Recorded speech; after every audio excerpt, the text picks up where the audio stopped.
why Lil Wayne should not be performing the Super Bowl. It's one person who's stopping this. I know, it's not really a secret.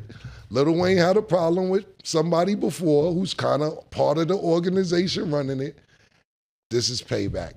I gotta ask. It's a question, Wayne. I know the answer, but I gotta ask you. Of course, the Super Bowl is in New Orleans. I think it's in 2025 or something like that. He's doing it. I'm not sure. I'm not Wayne, sure. Come on, man. Say it, Wayne. I don't. I will not lie to you. I have not got a call. Hey, Jay, like but I'm camera folk, Jay. But we all praying. All right. So things have really heated up between Lil Wayne and Jay-Z, and it's not just about them anymore. A lot of other big names in the music world are now weighing in, and the drama seems to be centered around Jay-Z's recent Super Bowl decision. If you haven't heard yet, there's been tons of buzz ever since Jay-Z revealed that Kendrick Lamar would headline this year's Super Bowl halftime show. Now, Kendrick is no stranger to success. He was the first hip-hop artist to win a Pulitzer Prize for his album DAMN, and is widely considered one of the greatest rappers out there. But here's where it gets interesting. Many fans, including fellow artists, believe that Lil Wayne, the legendary New Orleans native, should have been chosen instead. While it's worth noting that the Super Bowl rarely features local artists from the host city, this particular decision rubs some people the wrong way. And Jay-Z is catching flack from those who think he intentionally snubbed Wayne due to their past feud. Things got even more intense when Lil Wayne finally reacted to all the drama. So what's really going down? And how have Wayne and other celebs responded to this whole situation? Let's dive into the details. After that, Lil Wayne's manager, when he got the news that Kendrick Lamar was headlining, he says confused, disappointed, angry, but most of all, inspired. We'll never again be in a position or have the GOAT in a position where we are at the mercy of someone else's decision. We will make the decision. I don't know what that means, but As we've already mentioned, Jay-Z, the co-producer of the Super Bowl halftime show, made waves on September 9th when he announced that Kendrick Lamar would be headlining the 2025 halftime show in New Orleans. While many fans celebrated the news, not everyone was thrilled. This decision quickly ignited a wildfire of controversy, especially among those who believe that another legendary artist, Lil Wayne, should have been the one in the spotlight. For those fans, Lil Wayne, being a New Orleans native and a hip-hop icon, seemed like the perfect fit for a show hosted in his own city. The choice of Kendrick, a California native, left some feeling that Wayne was unfairly overlooked for a moment that could have honored his deep ties to the city. But Jay-Z stood firm behind his choice, calling Kendrick Lamar a once-in-a-generation artist and performer. He praised Kendrick's passion for hip-hop, his artistic vision, and his ability to shape and influence culture on a global scale. According to Jay-Z, Kendrick's work reaches beyond music, leaving an impact that will resonate for years to come. While it's true that Kendrick Lamar's career has been nothing short of remarkable, with his 2022 album Mr. Morale and the Big Steppers becoming a massive hit, the conversation didn't stop there. Even without a new studio album since, Kendrick has kept his name buzzing in the industry. This year, he's been dropping diss tracks, including the explosive Not Like Us, which quickly became the song of the summer. But despite all of Kendrick's success, one detail has stirred up controversy: his roots. Kendrick is from California, not New Orleans, and this didn't set well with many fans. They were quick to argue that Lil Wayne, a true New Orleans icon with deep ties to the city, should have been chosen for the Super Bowl stage instead. Wayne's legacy and influence, especially in his hometown, made many feel that he was the natural choice for such a massive event. Many fans have pointed the finger at Jay-Z, accusing him of deliberately snubbing Lil Wayne due to their past beef. While Jay-Z certainly holds some influence over the Super Bowl halftime show lineup, it's ultimately the host city that plays a key role in deciding who takes center stage. Wayne and Jay-Z have had their share of public clashes over the years, though they seemingly squashed their beef in 2015. But the drama didn't end there. Things took an even more dramatic turn when Nicki Minaj, one of Lil Wayne's closest allies, stirred the pot by suggesting that Jay-Z's decision to pick Kendrick Lamar might have been fueled by his long-standing hatred for Birdman, who signed Wayne to his label in 1998. Birdman once boldly claimed that Wayne was a better rapper than Jay-Z, and according to Nicki, that old grudge may have influenced Jay-Z's choice to bypass Wayne for the Super Bowl stage. For those unfamiliar with the backstory, Nicki Minaj and Lil Wayne have been tight for decades. Both were a part of the YMCMB family, along with Drake and other major artists, and they've collaborated on countless hits over the years. In a fiery tweet, he suggested that Jay-Z's personal vendettas against Birdman, Drake, and herself played a role in Wayne being sidelined. She wrote, "Denying a young black man what he rightfully put into this game for no other reason but your ego. Your hatred for Birdman, Drake, and Nicki got you punishing Lil Wayne. Lil Wayne, the GOAT. Nola, what's good?" Her explosive tweet further escalated the drama, even pointing out how Eminem stood by 50 Cent during his own Super Bowl performance, adding a stinging comment about the lack of loyalty and what she sees as Jay-Z's ongoing grudge. And Nicki didn't end it there. She continued, "You don't know the half of what Lil Wayne has done for me and others. Wayne had Drake and I on his tour with no paper signed. He was on all of my mixtapes with no paper signed." Her words painted a picture of Wayne as a selfless mentor who gave opportunities without expecting anything in return, highlighting how much he's shaped the careers of some of today's biggest names. She continued, "This man has literally changed the face of hip-hop, the hair too. If you know, you know. He inspired so many to tap their faces and get locks, inspired your faves to want to be a great MC. He never was in this for the money. It's always been for the love of music."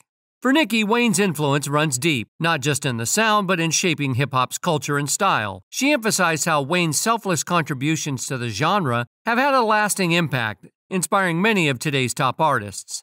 But then again, Nicki isn't finished yet. She reminded everyone of the importance of honoring legends like Wayne while they're still alive to witness it. God forbid if Wayne was to leave this earth right now, the culture would be mourning. That's why so many people keep saying to give our legends their flowers while they're still around to smell them, sitting around all day playing games with people's life and legacy, Nicki wrote. Nicki also appeared to throw shade at Jay-Z's decision to partner with the NFL shortly after the league was criticized for its treatment of former 49ers quarterback Colin Kaepernick, who took the knee during the national anthem to protest police brutality. Jay-Z's Rock Nation partnering with the NFL left some feeling betrayed, as they believed it undermined Kaepernick's stance.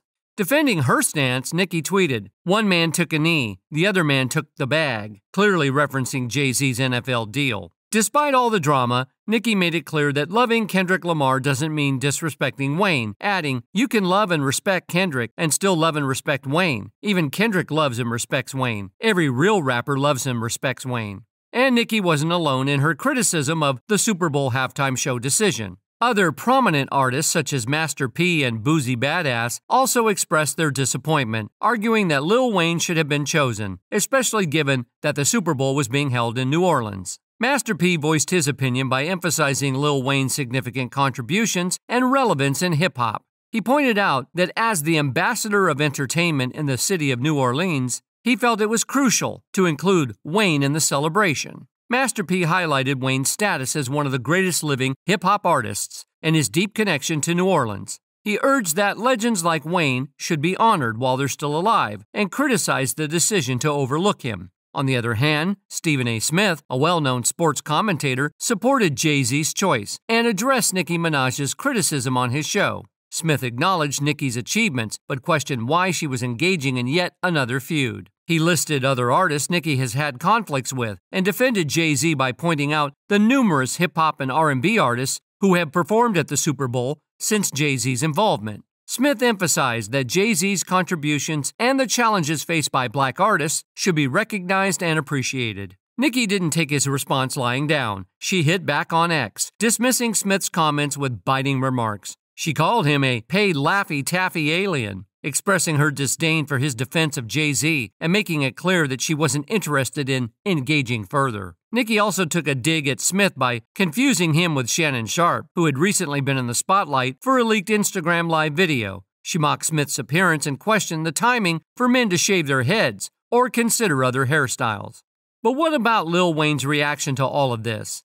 On September 12th, Wayne took to social media to express his deep disappointment and pain over missing out on the Super Bowl slot. In a heartfelt post, he started by apologizing for the delay, saying, "First of all, I want to say forgive me for the delay. I had to find the strength to do this without breaking." Your words turned into arms, and it held me up when I tried to fall back.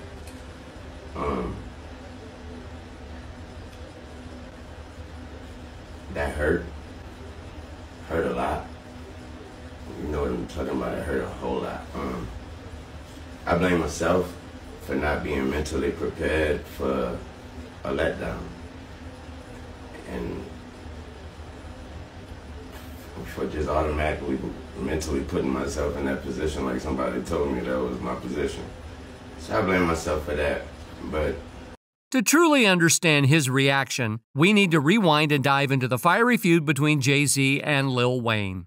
In 2003, Jay-Z was riding high, having cemented his status as one of the greatest rappers of all time. With a string of classic albums and a slew of successful ventures like his Roca Wear clothing line, signature Reebok shoes, and his label Roc Nation, he seemed poised for a grand exit. Jay-Z announced his retirement, claiming his upcoming album, The Black Album, would be his swan song. Jay-Z's retirement was more of a formal closure to an era of immense success, and he aimed to pivot towards the business world. At the same time, Lil Wayne, emerging as a formidable force in the rap game, was on the rise. Since dropping his debut album at just 16, Wayne had been steadily climbing the ranks. By 2003, his prominence was growing, with the Cash Money Records imprint gaining momentum and his own talent shining brighter with each release. Now, when Jay-Z released the Black Album in late 2003, it seemed like the throne was open for the taking. This was a critical moment for Lil Wayne. Not only was Jay-Z stepping away, but Wayne, who admired Jay-Z and considered him an idol, saw an opportunity to stake his claim as the best rapper alive. Wayne initially showed his admiration for Jay-Z by rapping over Jay-Z's beats on his mixtape, The Prefix. But things took a turn when Lil Wayne's highly anticipated album, The Carter, was delayed and overshadowed by Jay-Z's retirement. Wayne saw this as an opportunity to assert his own dominance. On his track, Bring It Back, he boldly declared, the best rapper alive since the best rapper retired, a direct challenge to Jay-Z's throne. In May 2005, Lil Wayne revealed he had considered signing with Jay-Z's Rockefeller Records. He discussed this in a skit on his mixtape dedication. Wayne mentioned that Jay-Z had offered him $175,000 to join Rockefeller. However, Wayne chose to sign with Universal instead after they offered him a much bigger deal, reportedly millions of dollars. Jay-Z later confirmed in a 2013 interview that he did try to sign Wayne. By fall 2006, Jay-Z's self-imposed retirement ended with the release of Show Me What You Got, a single that teased his upcoming album, Kingdom Come.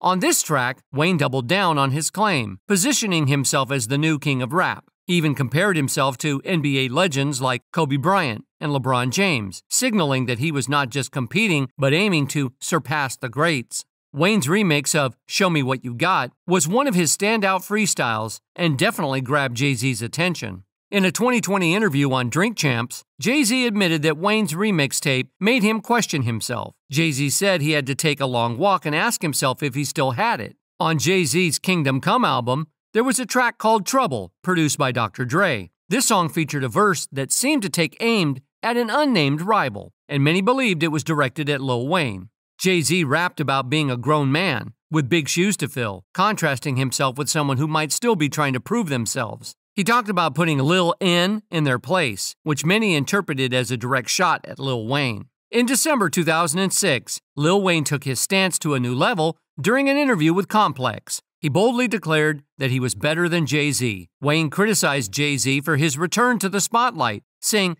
he didn't like how Jay-Z made it seem like hip-hop needed him. Wayne felt that Jay-Z's comeback was unnecessary because, according to Wayne, hip-hop was already thriving. He bluntly stated that Jay-Z's house was no longer his, and that he, Wayne, was now the best. However, by April 2007, Lil Wayne seemed to have a change of heart. In an interview with XXL, he backpedaled from his earlier comments and apologized to Jay-Z. Wayne explained that his comments had been taken out of context and that he never intended to cause trouble. He said he didn't want to disrespect Jay-Z and hoped to mend any rifts his words might have caused. Despite Wayne's apology, Jay-Z didn't let the matter drop. In April 2007, Jay-Z released a track called Watch What You Say to Me, featuring T.I., which included some veiled shots at what many believed were aimed at Wayne. Jay-Z rapped about staying hater-free, but warned that he might eventually confront those who had been calling him out. He used phrases like put you all in your place, and mentioned being the architect of the blueprint, suggesting that his influence was embedded in the music of others.